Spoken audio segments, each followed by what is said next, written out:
Alléluia. Shalom à tous encore. Shalom à tous. Est-ce que tu peux dire shalom à ton voisin? Shalom veut dire que la paix du Seigneur soit avec toi. Alléluia. Non, dis bien shalom à ton voisin. Si ton voisin t'intimide, touche ton voisin. Non, touche ton voisin et dis bien shalom voisin. Non, voisin là, c'est dans la maison de Dieu, nous sommes des frères. Dis shalom ma soeur, shalom mon frère. Shalom Darcy, comment tu vas? Sois la bienvenue, je suis heureux et content de te voir ce matin. Shalom Bernice, sois la bienvenue en ces lieux.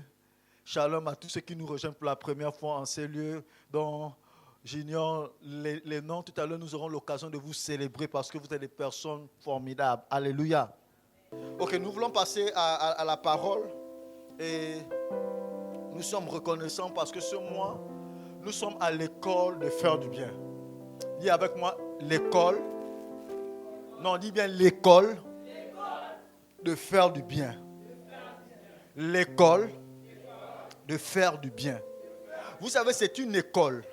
C'est une discipline à laquelle nous sommes appelés à valider. Si nous sommes à cette école, ça veut dire que nous sommes en train de composer une matière qui est assez facile. J'ai envie de donner un coefficient à cette matière. S'il y avait plusieurs matières, j'aurais donné un coefficient, le coefficient le plus élevé à cette matière, faire du bien. Parce que ça nécessite absolument des efforts. Mais ça nécessite absolument, lorsque tu fais ça, que tu ne veux que tu sois païen, que tu sois chrétien, à cette école, toutes les personnes qui rentrent à cette école sont bénies. Dans d'autres pays, il y a un module, comme disait la prophétesse Mylène, et ça même, vous pouvez voir cela à la télé. Il y a le module bénévolat, donc où on apprend aux gens à faire du bien.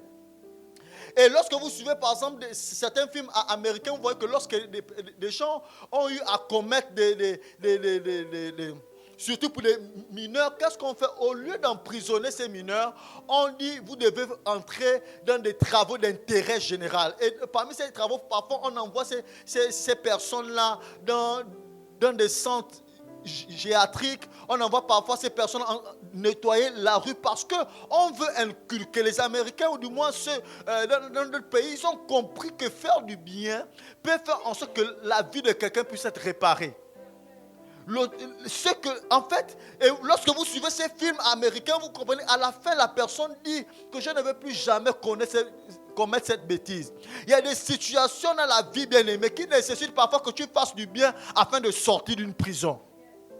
Ah, est-ce que je parle bien? Je suis en train de te dire, il y a des situations qui nécessitent dans ta vie que tu puisses poser un acte de bienfaisance dans la vie de quelqu'un, dans la vie d'une personne, pour que tu sortes de la prison dans laquelle tu es. Est-ce que tu sais ça? Bien aimé, il y a cela quelques semaines, on nous a parlé de Dorcas. Dorcas était dans une prison, c'était la prison de la mort. Mais il a fallu qu'on puisse se souvenir des bienfaits qu'elle a eu à faire, afin que ces bienfaits puissent plaider en sa faveur, afin qu'elle sorte de la mort où elle était. Il a fallu que Pierre puisse intervenir, afin que Dorcas puisse sortir de la mort. Parce que des personnes se sont souvenues de ce que Dorcas a eu à faire. Qu'est-ce qu'on a présenté? On n'a pas présenté le fait que Dorcas venait tout le temps à l'église. Non, on n'a pas présenté le fait que Dorcas était une fervente chrétienne. Non, on a présenté Dorcas comme étant une femme qui posait des actes. Et faire du bien nécessite à ce que tu poses des actes palpables. Et donc les gens ont eu à présenter les robes. Ils ont eu à présenter ce que Dorcas tissait. Ici, bien aimé, la prison dans laquelle tu vas te trouver, ça peut être une prison de maladie. Ça peut être une prison de chômage. Ça peut être une prison dans laquelle où ta famille est embrigadée. Mais je t'assure que la seule chose, ou l'une des choses qui peuvent faire en sorte que tu sortes de là, c'est faire du bien à quelqu'un. Non, on ne fait pas du bien parce que Dorcas ne faisait pas du bien parce qu'elle s'attendait assurément qu'après sa mort, on puisse parler d'elle. Non, elle faisait du bien de manière naturelle. Et l'une des choses que Dieu a eu à faire vis-à-vis de l'humanité, c'est cette bonté qu'il a prouvée en disant, il a tant aimé le monde qu'il a envoyé. Il a tant aimé le monde qu'il a donné. Lorsque tu aimes, tu donnes. Lorsque tu aimes, tu te donnes. Est-ce que je parle bien ici? J'ai dit, lorsque tu aimes, tu te donnes. Je ne parle pas de te donner. Vous voyez, il y a des femmes, le gars t'a juste payé une pizza. Le gars t'a juste offert un coca, mais tu t'es donné quand même à lui. Est-ce que tu peux dire avec moi sacrilège? Non, j'ai envie de parler. Ne soyez pas choqués, nous sommes à l'école de faire du bien. Vous voyez des choses pour lesquelles on se donne, mais qui ne te font pas du bien. À la fin, il t'a juste goûté et il t'a laissé en même temps. Donc, à cause d'un coca, à cause d'un jus, à cause d'une pizza que tu t'es donné, il t'a juste goûté. Il ira encore goûter une autre personne, il t'a laissé. Mais lorsque quelqu'un qui t'aime, un homme t'aime tellement, il va attendre jusqu'au mariage, il viendra se présenter à ta famille, il va se sacrifier. Vous voyez, avant mon épouse, j'ai dû abandonner un moment mon travail. Je travaillais au Sénégal. Et donc, j'ai eu à prendre un congé pour rejoindre mon épouse ici, celle pour les vacances. J'ai dit, bon, j'ai démissionné, je laisse le Sénégal. Et j'ai dit, bon, on va venir travailler ensemble au Gabon. Donc, vous voyez, l'amour peut faire des choses. Hein? L'amour peut faire des choses. Donc, tu laisses tout tomber, ou tu sens que tu as de l'argent, mais pour quelque chose, tu n'as pas d'argent, mais pour quelque chose de plus valeureux. Amen. Donc, lorsque tu donnes, ou lorsque tu te donnes, c'est que derrière ça, il y a une récompense extraordinaire. Aujourd'hui, j'ai une merveilleuse épouse qui n'est pas là. C'est un don que j'ai. Amen. Amen. Vous ne croyez pas? Même si vous ne croyez pas, ce n'est pas grave. Pour moi, c'est un don. Parce que moi, j'ai expérimenté ça. Hein? C'est un don pour moi. Amen. Elle a la capacité d'anticiper des choses. En fait, elle ne doit pas parler. Elle ne doit pas ouvrir la bouche. Si elle ouvre sa bouche sur quelque chose, ça va forcément marcher. Elle, c'est sa grâce. Lorsqu'elle parle de quelque chose, ça va marcher. Ce matin, nous voulons parler. Nous voulons avoir comme thème: je suis le plan A de Dieu pour faire du bien. Tu te pointes du doigt en disant: je suis le plan A de Dieu. Est-ce que tu peux aller avec moi? Je suis le plan A de Dieu pour faire du bien. Je suis le plan A de Dieu pour faire du bien. Lisons le texte de Jonas, le chapitre 1 jusqu'au verset, du verset 1 au verset 4. Jonas chapitre 1.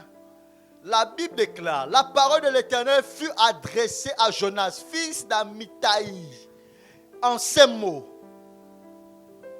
lève-toi, va à Ninive, la grande ville, et crie contre elle, car sa méchanceté est montée jusqu'à moi. Verset 3. Et Jonas se leva pour s'enfuir à Tarsis, loin de la face de l'Éternel. Il descendit à Jaffo et il trouva un navire. Il allait à Tarsis. Il paya le prix du transport et s'embarqua pour aller avec les passagers à Tarsis, loin de la face de l'Éternel. Verset 4. Mais l'Éternel fit souffler sur la mer un vent impétueux, et il s'éleva sur la mer une grande tempête. Le navire menaçait de faire naufrage. Amen. Verset 2. Reviens au verset 2. Vous connaissez l'histoire de Jonas qu'on va paraphraser. Lorsque vous lisez le début du texte, il y a une chose. Au verset 2, on dit... Au verset 1, on dit donc l'Éternel adressa les paroles à Jonas. On identifie Jonas comme étant fils de quelqu'un. Voilà pourquoi je vous ai dit il faudrait t'identifier à un endroit. Et tout à l'heure, on va mieux comprendre que l'une des choses que Dieu utilise pour amener quelqu'un à faire du bien, c'est que tu dois t'identifier à un lieu ou bien à une famille. Amen. Et c'est par rapport à cette famille ou à un lieu que Dieu t'amène à pouvoir exercer quelque chose. Voilà pourquoi nous sommes à la bonne école, nous sommes dans la bonne maison, nous sommes à la bonne église où nous sommes en train de nous instruire à faire du bien. Et donc Dieu s'adresse à Jonas, mais il aurait pu dire tout simplement que Jonas. Mais il précise que fils d'Amittai. Amittai, c'était qui? Amittai, c'était un sacrificateur. Lorsque vous voyez Amittai, vous le retrouvez dans le livre des rois. Amittai, c'était un sacrificateur. Donc, Jonas avait l'ADN de quelqu'un qui était appelé à faire du bien déjà. Mais ce qui est intéressant, le verset de Dieu dit quoi? Il dit: lève-toi. Ça veut dire que faire du bien nécessite que tu puisses te lever, premièrement.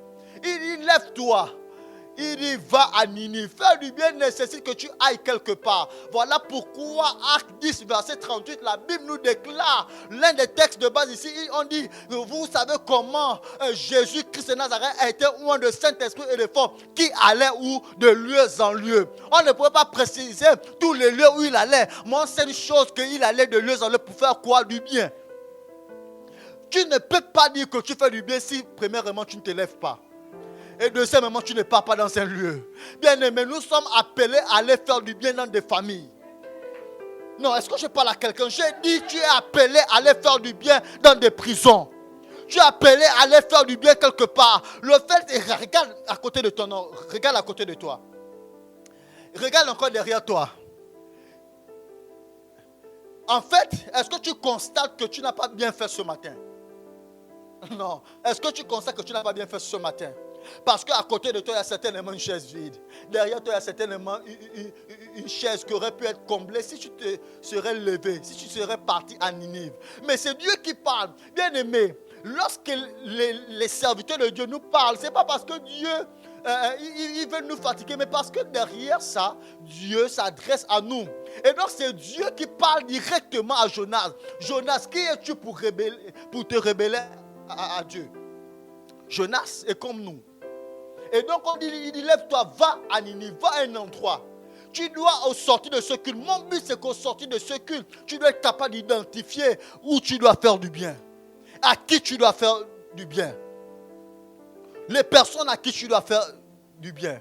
Tout à l'heure, on nous a annoncé un cas où une jeune sœur de l'école du dimanche très active, très engagée, la sœur Zoé, qui a perdu son papa.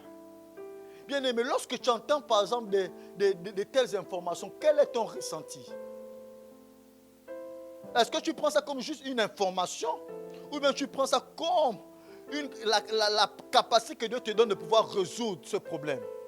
Bien aimé, toutes les fois que Dieu présente quelque chose, c'est parce qu'il veut que l'on puisse résoudre une situation. Et donc il dit, va à Ninive, la grande ville. Lorsque vous lisez l'histoire de Ninive, Dieu qui parle, écoutez, Ninive ici, Ninive, avant que Dieu ne parle, Ninive avait désobéi à Dieu. Ninive insultait Dieu. Est-ce que vous savez ça? Lorsque vous faites l'exégèse de ce texte, Ninive c'était une ville rebelle vis-à-vis de Dieu. Donc Ninive, en fait, Dieu envoie Jonas pour que Ninive soit détruite. Est-ce que vous savez ça? Parce qu'il dit, car sa méchanceté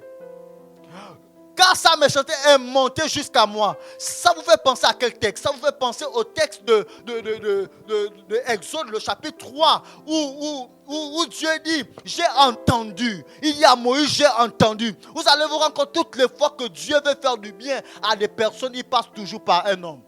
Dieu ne va jamais descendre lui-même pour dire il va résoudre ton problème. Voilà pourquoi, si tu décides de faire du bien à quelqu'un, Dieu va utiliser quelqu'un pour te faire du bien.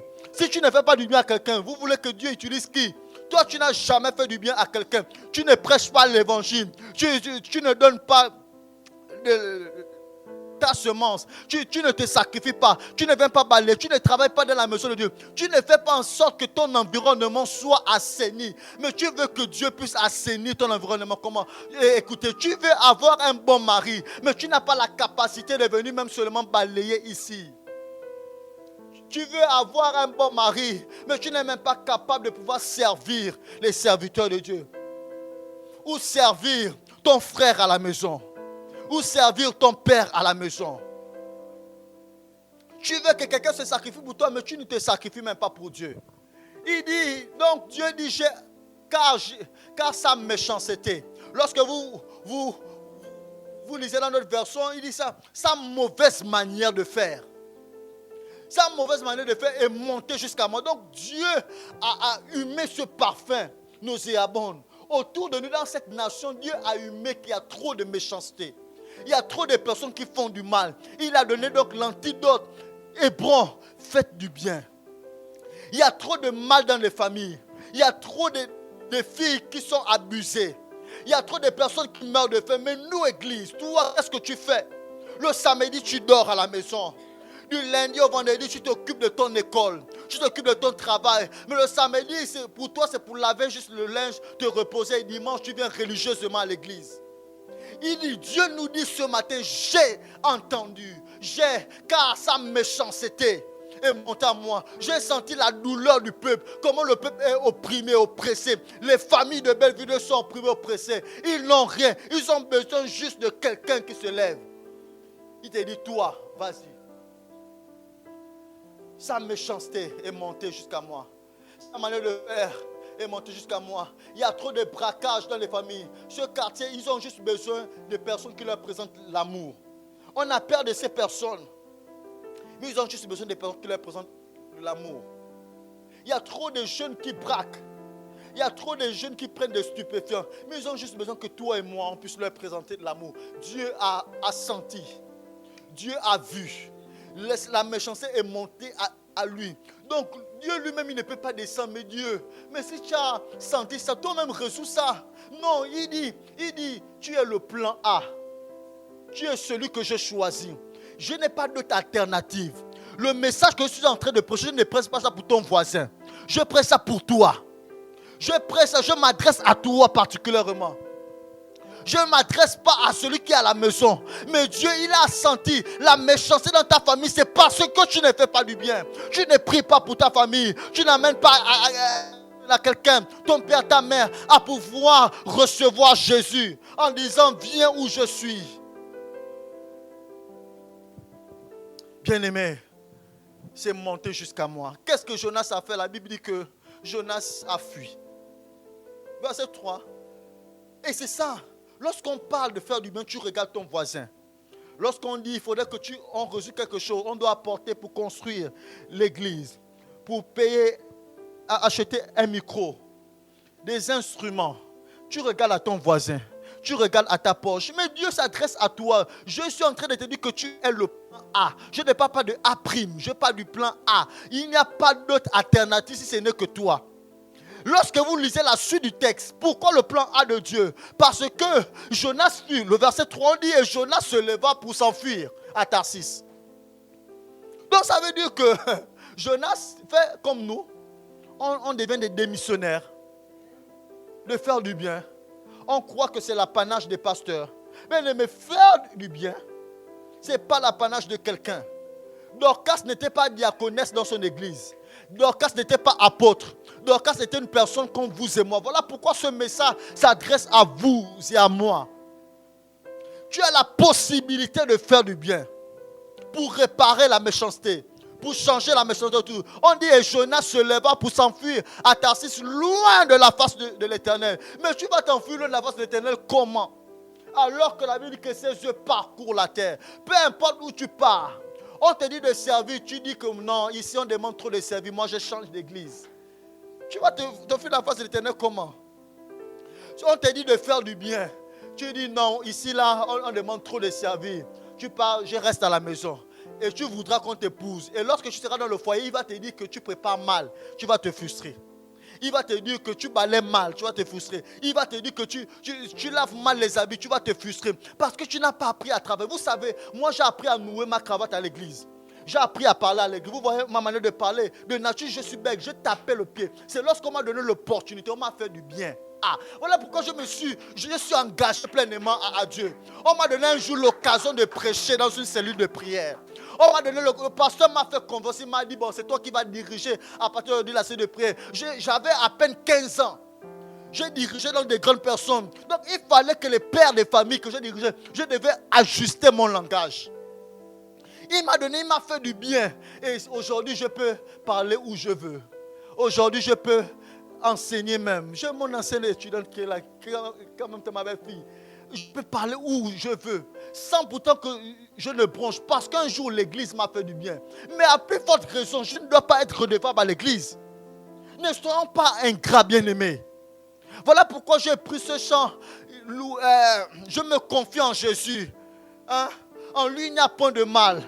Car il est fidèle dans ses promesses. Dans tout ce qu'il a promis, il a accompli. Voilà pourquoi je dois le louer encore. Et donc Jonas veut fuir. La Bible qui descendit à Jaffo. Il trouve donc un moyen. Est-ce que vous remarquez que lorsque Dieu nous demande de faire du bien, Dieu ne nous demande pas de l'argent. Dieu ne nous demande rien. Mais qu'est-ce que Jonas fait? Il part payer. Est-ce que vous vous rendez compte? On nous dit ici, il paya le prix du transport. Ça veut dire que ce que tu refuses de faire comme bien, le diable fera en sorte que tu puisses dépenser ça ailleurs. Non, est-ce que je parle à quelqu'un? Ce que tu refuses de faire gratuitement ici, il va permettre à ce que tu payes ça ailleurs. Ce que tu refuses d'aller dans des maisons, quelqu'un est malade, d'aller l'imposer les mains, il va faire en sorte que tu puisses payer les médicaments de ton enfant à la maison. Ce que tu refuses, ce que tu refuses de faire, parce que Dieu emploie des personnes de manière gratuite, mais dans ce que tu fais, ça va nécessiter des dépenses. Mais dans ces dépenses, en réalité, c'est une semence pour que tu puisses aussi avoir. Jonas, certainement, il restait son argent. Mais Jonas, Dieu t'appelle. Dieu te dit, va où il y a la méchanceté. Jonas fuit. Non seulement il fuit, et deuxièmement, il part dépenser son argent. On dit, il paya le prix du transport et s'embarqua. Il paya le prix du transport. On ne nous précise pas le montant. Ce que tu refuses de faire bien dans la maison, tu vas payer ça tout ailleurs. Et tu payes ça. Je parlais à quelqu'un un jour qu'il faudrait que tu sois capable de servir le Seigneur. Il y a un texte formidable. Lorsque je l'ai connu avant que je ne me convertisse, j'ai tombé régulièrement malade. Chaque fin du mois, il fallait qu'on puisse me perfuser. Parce qu'on m'avait déclaré avec un palu dans le sang. Donc, je vous dis bien, chaque fin du mois, si cette fin du mois, ça n'a pas marché, la fin du mois qui suit, donc mon père, dans son organisation, il devait mettre de l'argent de côté pour mes perfusions. Quelle malédiction. Et lorsque je me suis converti, la première chose que j'ai dit à Dieu, je n'ai pas dit à Dieu, guéris-moi d'abord. J'ai dit, Seigneur, je te sers, je fais du bien dans ton œuvre. Occupe-toi de ma santé. J'ai constaté 3 ans après, je me suis rendu compte que je ne tombais plus malade. On m'avait pu perfuser. Jusqu'à présent, c'est un miracle parce que la Bible déclare que ceux qui serviront l'Éternel, il éloignera de vous la maladie. Donc, ce que tu fais du bien, en fait, fais en sorte que l'argent que tu dépensais ailleurs. Donc, c'est que mon père, pendant toute ma conversion, pendant plus de 12 ans, de 10 ans, il a épargné de l'argent qui était destiné aux perfusions. Avant qu'il ait décédé, donc ça veut dire qu'il ne se préoccupait plus de moi parce qu'il devait mettre de l'argent de côté absolument. Amen. Tu es le plan. Et la Bible nous montre que cette histoire, Jonas s'enfuit comme chacun de nous d'ailleurs. On décide de fuir les responsabilités. On décide de quitter le navire.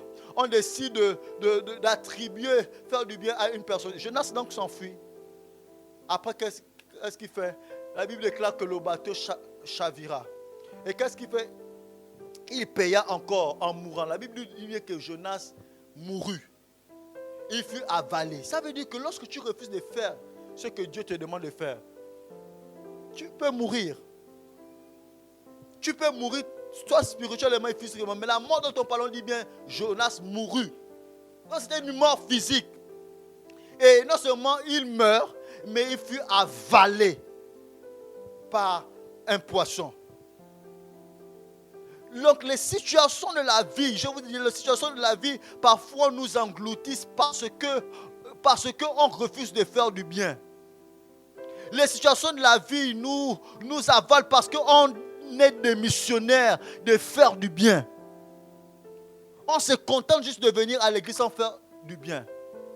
Aujourd'hui, si je pose la question, combien de personnes sont au service dans cette église? Ou combien de personnes ont visité une personne ou ont appelé quelqu'un dans la semaine? Qui peut me répondre? Combien de personnes ont pris les nouvelles d'un frère qui n'a pas vu en semaine? Peu de personnes parce qu'on est égoïste. On se préoccupe de nous. Et Jonas, lorsque vous lisez la suite des textes, on se rend compte que Jonas, mais Dieu aurait pu laisser Jonas, bon, comme tu fuis, Dieu est un bon Dieu. Il dit, comme tu fuis, bon, j'aurais pu te laisser, mais Dieu ne veut pas nous laisser parce que nous sommes le plan A de Dieu. Dieu n'a pas d'alternative. Dieu, lorsque tu refuses de faire ça, soit il va te tuer pour remplacer une autre personne, ou soit il va t'attendre. Mais il veut que tu fasses la chose parce que dans son projet, Dieu n'est pas comme les patrons de ce monde. En même temps, il a pris ton CV, en même temps, il pense déjà à comment te remplacer dans 10 ans. Lorsque Dieu prend ton CV, lorsque Dieu t'enrôle dans son armée, il sait que c'est toi qui dois jouer de la batterie. Donc, si tu n'es pas là, il n'y a pas d'autre personne. Il sait que c'est toi qui dois balayer. Il sait que c'est toi qui dois crépir le mur. Il sait que c'est toi qui dois visiter telle famille. Il sait que c'est toi qui dois appeler. Donc, lorsqu'il t'appelle, à lui, c'est pour faire quelque chose. Amen. Matthieu 16, à partir du verset 13. Comment Dieu nous appelle à faire du bien? Quel est le processus que Dieu utilise en tant qu'Église? Dieu, Jésus ici est dans une discussion. La Bible dit que Jésus étant arrivé dans le territoire de Césarée, de Philippe, Jésus allait de lieu en lieu. Il est à Césarée. Mais l'une des choses, je vous ai dit que pour faire du bien, il faudrait que tu aies une identité. Il faudrait que tu sois capable d'identifier qui tu es, en même temps d'identifier le Dieu que tu sers. Ici, on dit, demanda donc, Jésus est arrivé dans le territoire de Césarée, de Philippe, demanda à ses disciples, qui dit-on que je suis, moi le Fils de l'homme? Qui dit-on que je suis? Il répondit, les uns disent que tu es Jean-Baptiste, les autres Élie, les autres Jérémie ou l'un des prophètes. Et vous, leur dit-il, qui dites-vous que je suis? Les autres disent que voici qui est Jésus. Mais nous ici on dit que Jésus, c'est celui qui fait de nous des rois. Mais pas n'importe quel roi, des rois serviteurs, des rois sacrificateurs, des rois qui se sacrifient, pas des rois patrons, des rois patrons. Mais il dit, mais les autres disent. Vous savez, les autres ont une identité, ont une qualification de Jésus, ont une qualification de Dieu. Mais ici, on a un ADN, on a une identité. Et donc Jésus s'interroge. Moi, je sais, les autres disent, là vous m'avez dit ce que les autres disent de moi. Mais Hébron, qui dis-tu de Jésus? Ici, qui dis-tu de Dieu? Le Dieu d'Hébron. Verset 16. Simon-Pierre, il y a un courageux, une personne toujours, qu'il prend dans la foule, il prend toujours un plan A. Il prend toujours une identité remarquable. Il prend toujours quelqu'un. Donc Simon-Pierre répondit, tu es le Christ, le Fils du Dieu vivant. Verset 17. Regardez ce que Jésus répond. Il dit, Jésus reprenant la parole lui dit, tu es heureux. Faire du bien te rend heureux. Il dit, tu es heureux Simon, fils de Jonas, car ce ne sont pas la chair et le sang qui t'ont révélé cela, mais c'est mon Père qui est dans les cieux. On s'arrête là. Vous voyez, les noms ont un impact sur les vies. Ici, on ne parle pas de Jonas dont j'ai lu tout à l'heure. Mais Jonas, les Jonas ou les fils de Jonas ont cette capacité d'être rebelles. Ici, Pierre, c'était un rebelle. Malgré qu'il était serviteur, mais Pierre, c'était un rebelle. Pierre, c'était un colérique. Vous voyez que lorsque on vient arrêter Jésus, c'est lui le premier à faire sortir l'épée. Comment tu es serviteur et tu te balades toujours avec l'épée? Ou bien tu te balades toujours avec l'arme. Il était prêt à en découdre. Donc ici, il prend quelqu'un. Ensuite, le verset 18, ce qui m'intéresse. Il dit, et moi je te dis que tu es Pierre. Il dit, et moi je te qualifie. Et moi je te dis que tu es le plan A. Et que sur cette pierre, je bâtirai mon église. Et les portes du séjour des morts ne prévaudront point contre elle. Il dit, tu es Pierre. Et sur cette pierre, donc tu es Pétros en grec. Et sur cette Pétra, donc sur ce roc, je bâtirai mon église. Donc Dieu, Jésus cherche des personnes assez fortes, des personnes qui ne bronchent pas, des personnes qui sont imperturbables, des personnes, même lorsqu'on leur dit que tu as mal fait, elles reviennent demain. Même lorsqu'on te parle mal, tu reviens demain parce que tu es appelé à faire du bien. Tu es appelé à bâtir l'église. Je suis venu ce matin nous dire que faire du bien, l'une des choses que Dieu veut que l'on fasse comme bien, c'est de bâtir son église. C'est de répondre à sa mission. C'est de rentrer dans le champ de l'évangélisation. Il dit Pierre, donc il choisit quelqu'un. Il ne choisit pas le plan B. Il ne choisit pas la foule, écoutez bien. Il ne choisit pas tout le monde. Et pourtant, il a posé la question à tout le monde. Darcy, il pose la question à tout Hébron, mais il s'adresse particulièrement à toi. Il ne parle pas d'une autre personne. Thierry, il ne parle pas d'une autre personne. Peu importe d'où tu reviens, à force, il s'adresse particulièrement à toi aujourd'hui. Il dit donc, c'est sur toi que je veux bâtir mon projet. C'est avec toi que j'ai envie de faire du bien à Hébron. C'est avec toi que j'ai envie de visiter les familles. C'est avec toi que j'ai envie d'évangéliser la jeunesse. Ministériel, il ne s'adresse pas à tout le monde, il ne s'adresse pas à tous les ministres. Il s'adresse à toi particulièrement. On veut toujours être comme des Jonas. On veut fuir nos responsabilités en disant que les autres vont faire. Lorsque tu ne viens pas chanter, tu te diras, grâce viendra chanter, assurément elle est là-bas. Mais tu laisses un trou, il s'adresse particulièrement à toi. Si tu ne viens pas, personne ne fera ça. Donc Jésus a un projet. Et son projet c'est de bâtir une église. Lui-même il est l'architecte. Bien aimé, si moi j'ai envie de bâtir une maison, c'est mon projet. Mais je vais devoir appeler des maçons. Je vais devoir appeler un contremaître. Ou je vais devoir appeler un architecte. Ça ne veut pas dire que parce que Jésus, écoutez bien ça. Ce message, ça ne veut pas dire que parce que Dieu veut que l'on fasse du bien, que ce bien-là c'est pour toi.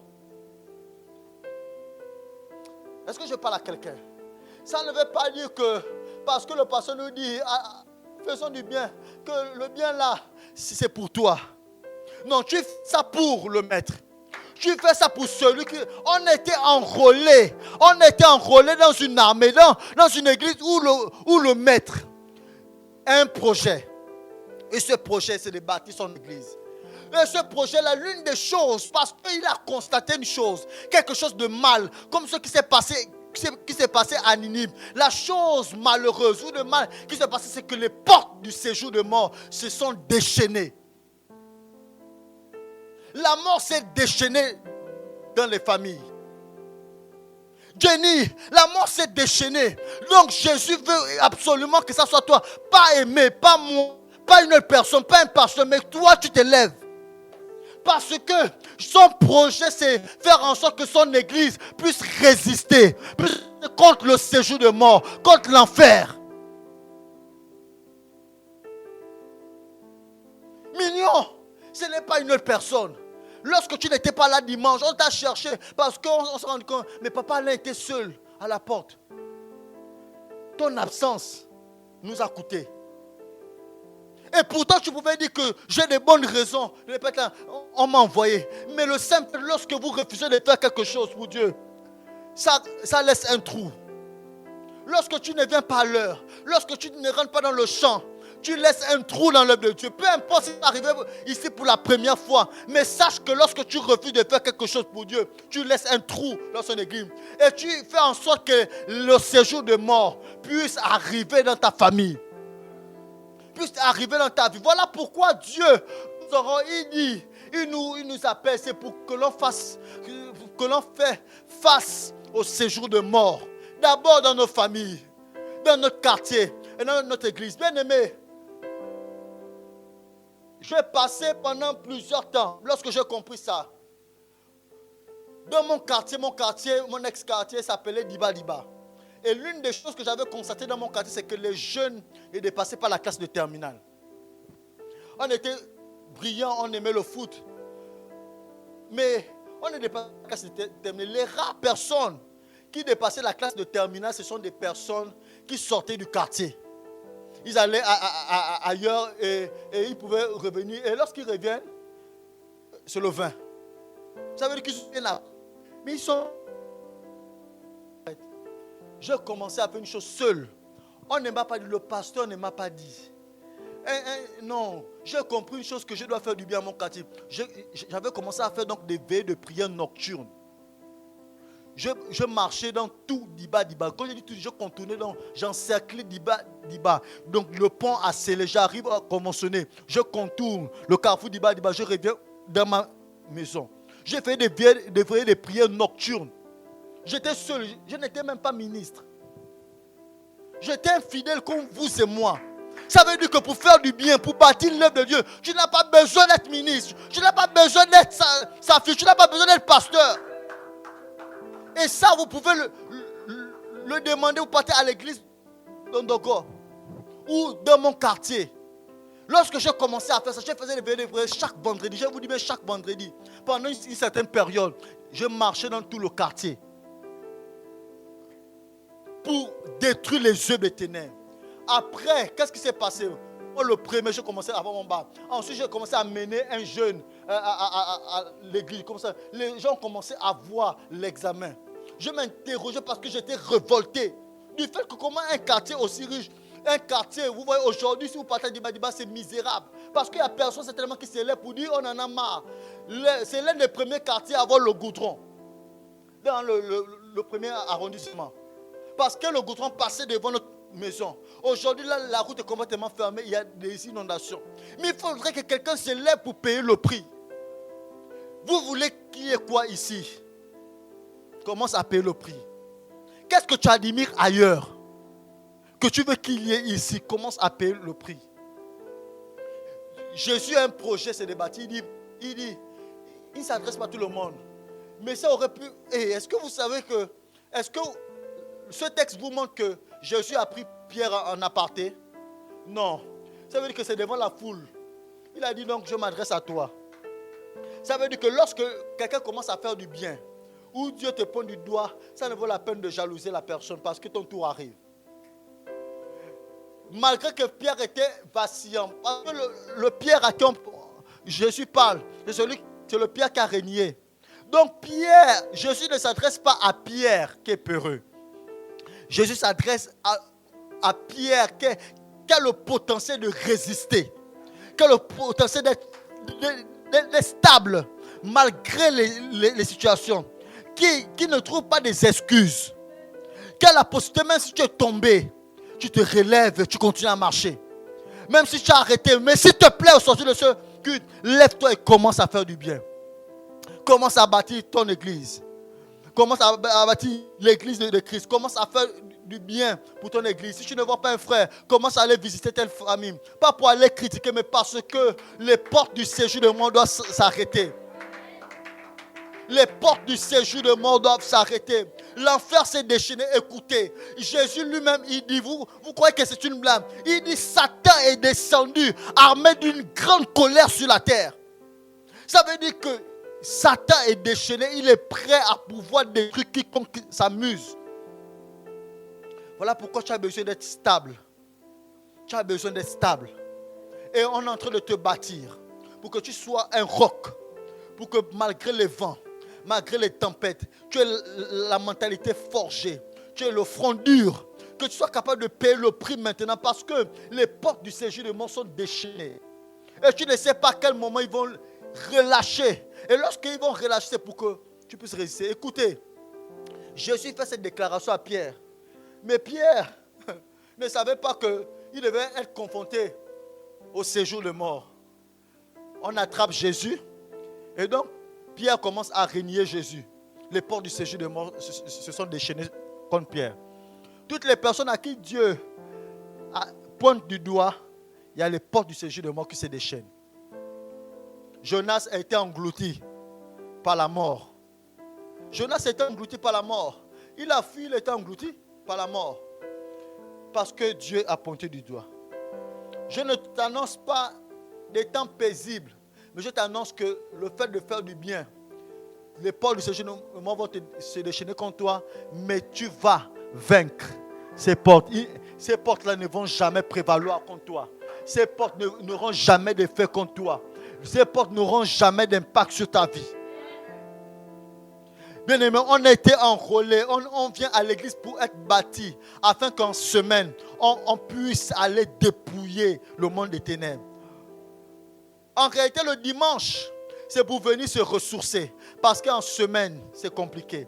En semaine, tu dois faire face au séjour de mort. Voilà pourquoi tu as besoin d'être dans le service. Tu as besoin d'être oint. Tu as besoin d'être rempli. Tu as besoin de ne pas blaguer en semaine. Et lorsque le mercredi arrive, tu dois courir à l'église parce que le lundi et le mardi, tu t'es certainement épuisé. Si tu n'es pas venu à la tour, tu t'es épuisé. Tu étais confronté aux gens qui ont mis des choses mystiques devant ta porte. Parce que le dimanche, tu as été oint, tu as été protégé. Le lundi, tu as résisté. Mais le mardi, ça part. Un peu. Mais tu as besoin de revenir le mercredi. Mais le mercredi, tu décides aussi de ne pas venir. Pour recevoir une nouvelle parole qui va le séjour de mort. Mais c'est le mercredi aussi que tu décides de t'arrêter. Jeudi arrive. Vendredi arrive. Tu ne fais rien. Il faudrait être dans le service, être dans le mouvement. Écoutez, je termine par ce texte. J'ai tellement de choses à dire, mais ce matin, j'ai envie d'être conduit par le Saint-Esprit. J'ai préparé un long message, mais j'ai envie ce matin de susciter une envie. Mon désir, c'est qu'on soit relâché à faire du bien dans des maisons. Notre mandat, c'est faire du bien. À Hébron, ce sont des familles qui montent. Voilà pourquoi les familles sont attaquées ici à Hébron. Voilà pourquoi lorsque en réalité on te touche, tu vas te rendre compte que c'est quasiment toute ta famille qui est touchée. Lorsque tu es ici. Mais pour ça, tu as besoin d'être bâti sur du roc. Tu as besoin d'être bâti sur Jésus. Voilà pourquoi la première chose que ce texte nous enseigne, c'est que Jésus bâtit son église avec ceux qui le connaissent et ceux qui ont une révélation claire de lui. Il faudrait connaître Jésus. Il faudrait connaître ce Dieu-là. Et pour le connaître, il faudrait rentrer dans son école. Et son école, ce mois précisément, c'est faire du bien. Le mois dernier, c'était la foi. Le mois d'avant, c'était les prémices. Il bâtit son église. Il bâtit son projet. Son rôle. Voilà quoi l'une des choses. Ceux qui vont en entretien. L'une des choses, lorsqu'un recruteur va vouloir te recruter, tu dois avoir absolument une connaissance de l'entreprise. L'une des questions qu'on va te poser, qu'est-ce que toi tu peux nous apporter? Mais pourtant, ils t'ont appelé. Mais qu'est-ce que toi tu peux apporter à notre entreprise? Pourquoi on doit te choisir et pas les autres? C'est l'une des questions. Ceux qui vont passer des entretiens. Voilà pourquoi tu dois être capable de proposer déjà au sortir de ces moments. Voici ce que je commence à faire. Pour que Dieu puisse te choisir. Pour que Dieu te fasse rentrer dans son couloir. Pourquoi Dieu doit te faire du bien et pas aux autres? Parce que tu dois commencer à proposer quelque chose. Il te demande qu'est-ce que toi tu peux proposer. Et l'un des mandats que Dieu a donné, Jésus a donné à Pierre, c'est que c'est sur lui qu'il va bâtir son église. Et donc la deuxième chose, c'est que Christ veut bâtir son église sur des personnes fortes, inébranlables, dures. Troisièmement, c'est que le but de l'église de Christ est de faire face aux portes de l'enfer. Je termine par ce texte de Timothée, le chapitre 4, le verset 5. Je vous ai dit que nous sommes le plan A. Tu es le plan A de Dieu. Il n'a pas un autre plan. Il dit mais toi, il ne dit pas mais vous. Il dit mais toi, sois sobre en toutes choses, supporte les souffrances, fais l'œuvre d'un évangéliste. C'est ce que j'ai envie de conclure par là. Il s'adresse au pasteur Timothée. Il dit Timothée, malgré que tu paies les brebis, malgré que tu joues d'un instrument de 26, malgré que peu importe le domaine d'activité dans lequel tu te trouves, là-bas où tu te trouves, fais l'œuvre d'un évangéliste. Sois concentré, sois focus. S'il nous plaît la chose à bien faire ici, fais l'œuvre d'un évangéliste. Il s'adresse à quelqu'un qui gère une église. Il s'adresse donc à Timothée. Le mandat du pasteur, mais c'est d'être sur place. C'est de paître. Mais il dit malgré ça, écoute, il dit sois concentré, sois focus sur une chose. Il dit sois sobre. Supporte les souffrances. Supporte le séjour de mort. supporte l'enfer qui va se déchaîner. Parce qu'il ne bâtit que son église sur des personnes stables. L'une des choses, d'abord, il faut que tu sois stable. Voilà pourquoi tu as besoin de venir à l'église pour être enseigné. Tu as besoin de rentrer dans les départements pour être stable, pour être enseigné. Tu as besoin de ça. C'est une nécessité pour toi, ce n'est pas une option. Il dit, mais toi, comment Paul peut s'adresser à un pasteur? Et de nos jours, ministre que je suis, le pasteur me dit, Aimé, sois sobre, sois concentré, sois focus, supporte les souffrances. Mais parce que tu sais que je n'ai pas payé mon loyer, il te dit, je m'en fous, sois sobre. Mais pasteur, tu sais que je n'ai pas à manger à l'église. Jésus te dit, sois sobre, supporte les souffrances. Mais pasteur, je n'ai pas de quoi aller à l'école. Sois sobre, souffrant, je n'ai pas de travail. Écoute, mais sois sobre, supporte les souffrances d'abord. C'est derrière la souffrance que viendra la gloire et la couronne. Mais il dit, mais en supportant cela, tu ne restes pas inactif. Tu dois faire l'œuvre d'un évangéliste. Tu dois pratiquer le bien. Tu dois faire ce qui est bien en amenant des âmes au Seigneur. Tu dois faire ce qui est noble en amenant des âmes au Seigneur. C'est vrai que tu n'as pas mangé. C'est vrai que tu n'as rien. C'est vrai que tu as des raisons. Mais s'il te plaît, supporte les souffrants. Fais l'œuvre d'un évangéliste. Remplis bien ton service. Remplis bien ton ministère. Remplis bien ce à quoi tu es appelé à faire. Voilà pourquoi Dieu nous a donné une identité. Peu importe si tu ne sais rien faire, mais il nous a donné une identité à tous. C'est faire du bien. Notre ministère, Hébron, c'est faire du bien. Remplissons bien ce ministère. S'il nous plaît, ne venons plus à l'église sans rien faire. Ça veut dire qu'on ne remplit pas bien notre ministère. Ce qui est bien ici, il dit bien. Le contraire de bien, c'est quoi? C'est mal. Si tu ne fais pas bien ton ministère, c'est que tu le fais mal. Si tu n'invites pas quelqu'un, tu ne prêches pas l'évangile, tu ne visites pas quelqu'un, tu ne pries pas pour quelqu'un. Dans quelques semaines, les élèves seront en vacances. Qu'est-ce que tu feras de ces quasiment 21 jours que tu auras? Iras-tu au village? Iras-tu t'enfermer ou tu vas prendre ça pour dormir? Fais l'œuvre d'un évangéliste. Remplis bien ton ministère. Tu es étudiante.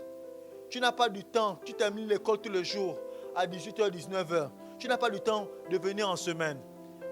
Fais l'œuvre d'un évangéliste auprès de tes camarades. Remplis bien ton ministère. Qu'est-ce que tu travailles? C'est pénible. Dans ta maison, fais l'œuvre d'un évangéliste. Maman Marie, au marché, fais l'œuvre d'un évangéliste. Ou encore, peu importe, dans ta famille, fais l'œuvre d'un évangéliste. Remplis bien ton ministère. Alléluia. Est-ce qu'on peut se tenir debout? C'est la conclusion. J'ai envie de dire, bien-aimé, l'œuvre à faire. Tu es le de Dieu. Dieu n'a pas d'autre personne qui peut composer, si ce n'est toi. Dieu n'a pas d'autre alternative à Hébron, si ce n'est toi. Frère Jérémie, tu es occupé en semaine, mais sur place là-bas, fais l'œuvre d'un évangéliste. Et le dimanche, c'est le lieu où on va constater qu'on a fait l'œuvre d'un évangéliste. Le dimanche, ce sera le jour d'évaluation. Curtis, tu as invité quelqu'un, sois béni. Mais ce n'est pas fini. Fais l'œuvre d'un évangéliste. Remplis bien ton ministère. Tu es le plan A. Il n'y a pas d'autre plan. Si tu ne fais pas, aucune personne ne va le faire. Si tu ne pries pas pour ta famille, personne ne le fera. Si tu ne paies pas de prix pour ton enfant, Jenny, personne ne le fera. Maman Marianne, si tu ne payes pas le prix pour ta petite fille, personne ne le fera. Papa, remplis bien ton ministère. Fais l'œuvre de l'évangéliste. Malgré ton âge, Dieu peut encore faire avec toi. Dieu peut faire encore avec toi. Est-ce que tu peux prier en disant, Seigneur, tu m'as choisi. Tu m'as choisi pour faire l'œuvre d'un évangéliste. Tu m'as choisi pour faire du bien. Tu m'as choisi pour aller de lieu en lieu. C'est notre mandat, c'est d'aller de lieu en lieu. C'est d'aller de lieu en lieu, peu importe. Tu n'auras plus de raison parce que tu es le plan A de Dieu. Tu es le plan A de Dieu, pas d'autre issue. Ah, qu'est-ce qui t'empêche de le faire? Peu importe, même si tu fuis, comme Jonas, rassure-toi que Dieu va te rattraper. Parce que Dieu a un dessein pour toi et ta famille. Dieu a un dessein pour ta nation. Dieu veut bâtir son église sur toi. Prie. N'attends pas que je te donne un sujet, mais j'aimerais que tu te dises que c'est moi, il s'agit de moi. Il ne s'agit pas de quelqu'un d'autre. Il ne s'agit pas de quelqu'un d'autre. Il s'agit de moi, tu t'es choisi. Je suis le plan A. Je suis la seule personne capable de faire ce travail. Je suis la seule personne à évangéliser. Je suis la seule personne à faire la modération. Je suis la seule personne. Tu n'as pas d'autre alternative. Je suis la seule personne invitée. Tu n'as pas d'autre personne. Tu t'adresses à moi particulièrement. Il s'agit de moi. Nous n'avons pas d'autre raison. Ton travail ne peut pas t'empêcher de faire l'œuvre d'un évangéliste. Ne peut pas t'empêcher de travailler comme un évangéliste. L'apôtre Paul dit, fais, pratique. Nous faisons du bien. Nous faisons du bien. Nous faisons du bien. Nous faisons du bien. Tu dois faire du bien. Prends la résolution de dire, il s'agit de moi. Ne sois pas comme Jonas. Jonas a eu sa grâce. Après la mort, Dieu l'a quand même ressuscité. Mais toi, tu peux mourir et ne plus revenir. Ne fuis pas comme Jonas. Oh, ne fuis pas comme Jonas. Ah, dit Seigneur, j'affronte cela. Je prends cet engagement de faire du bien autour de moi. Je prends cet engagement. Bernice, même si tu dois parler à la présidente de l'Assemblée du Sénat, tu dois parler, peu importe son autorité. Peu importe la personne à qui nous avons en face, nous devons faire l'œuvre. Bien-aimé, Hébreu, c'est ton œuvre. Hébreu, ce n'est pas mon œuvre. Ce n'est pas l'œuvre du pasteur. Ce n'est pas l'œuvre des ministres, mais c'est ton œuvre. C'est ton église. Et Dieu, Jésus veut bâtir cette église avec toi particulièrement. Peu importe ton âge. Peu importe ton âge. Prends cet engagement. Prends cet engagement. Il s'agit de moi. J'aimerais faire cet appel. S'il y a des personnes qui veulent s'engager dans le service, tu arrives à l'église depuis longtemps, mais tu te rends compte, tu te poses la question, qu'est-ce que je peux faire? Qu'est-ce que je dois faire? En fait, tu ne comprends même pas pourquoi tu es là. Avance, s'il te plaît.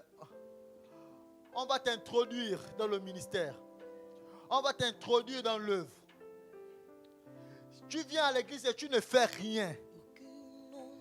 Dans ta maison, tu ne fais rien. Tu ne parles même pas de Jésus à quelqu'un. Avance. En avançant, c'est comme à l'armée. Lorsqu'on s'enrôle à l'armée, on ne vient pas dans les maisons. C'est toi-même qui part postuler. Voilà pourquoi, ce matin,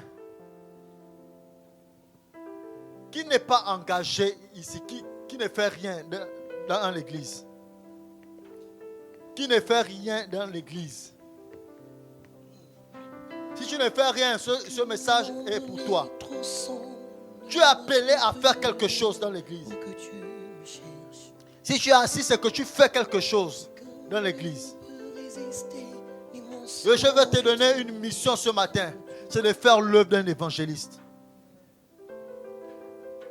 Commencez à prier, dis Seigneur, je m'engage. Je m'engage à te servir. Je m'engage à m'enrôler dans le service, dans l'évangélisation. Je commençais à évangéliser. J'avais à peine 14 ans. Je me suis converti, j'avais à peine 13 ans, 14 ans. J'étais responsable de l'évangélisation de la jeunesse. Et je faisais l'évangélisation chaque jeudi seul.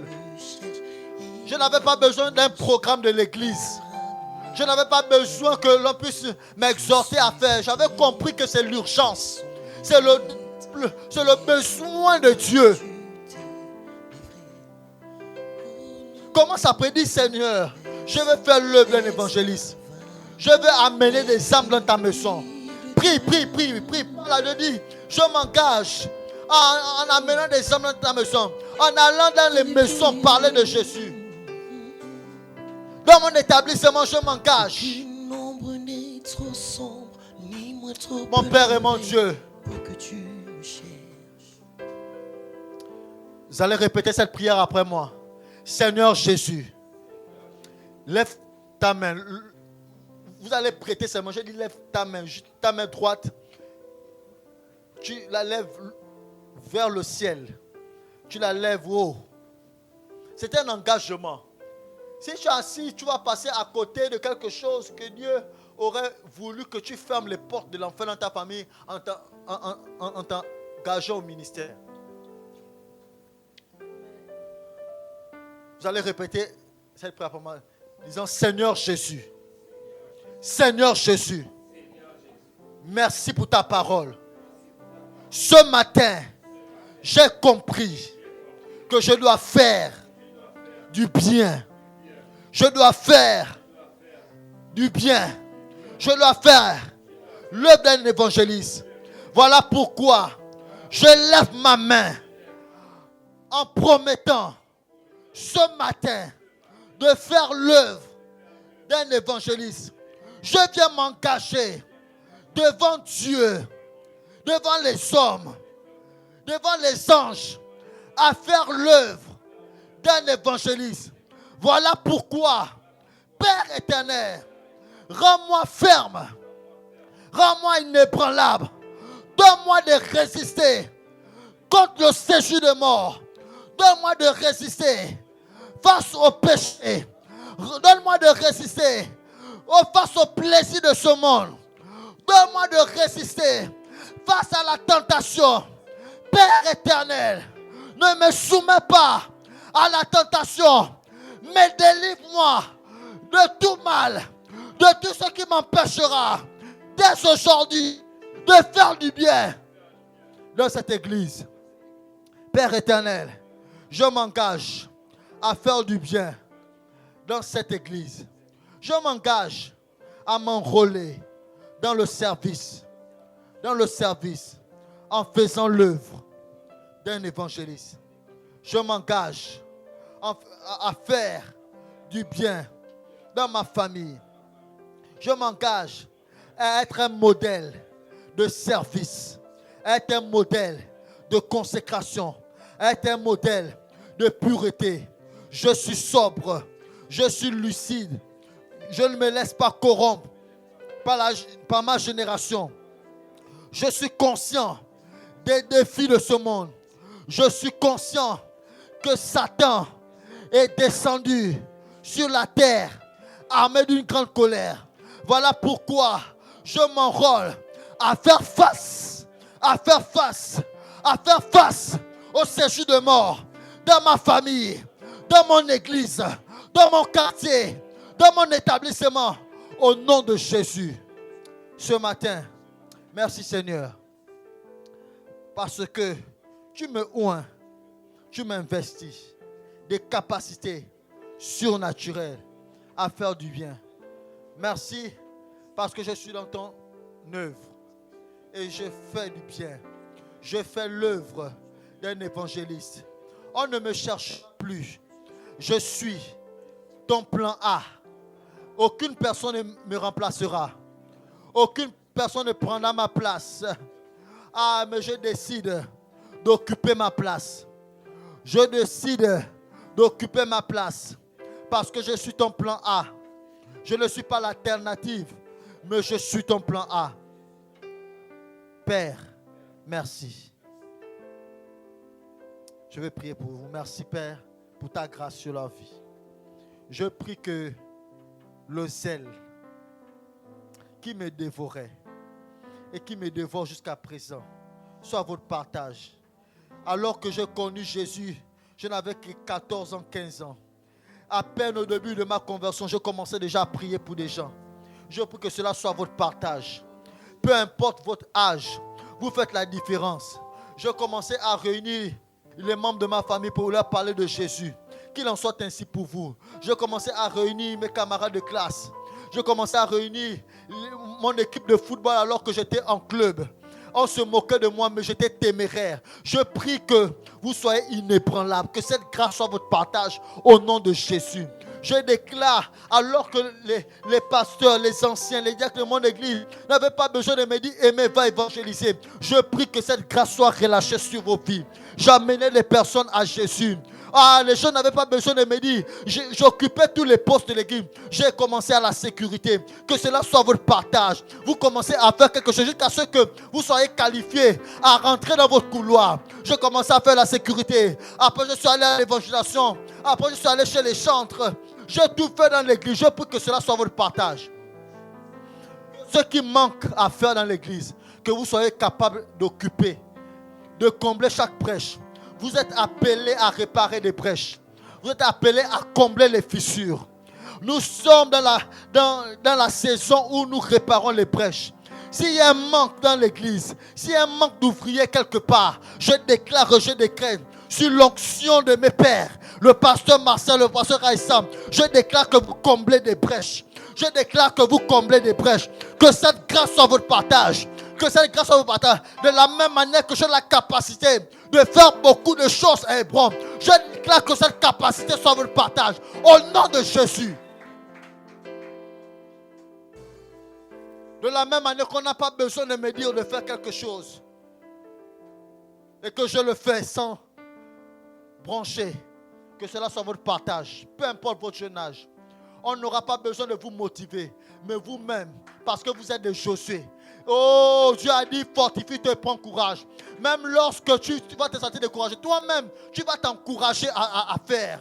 Tu vas t'encourager à servir. Tu vas t'encourager à travailler. Que cela soit votre partage.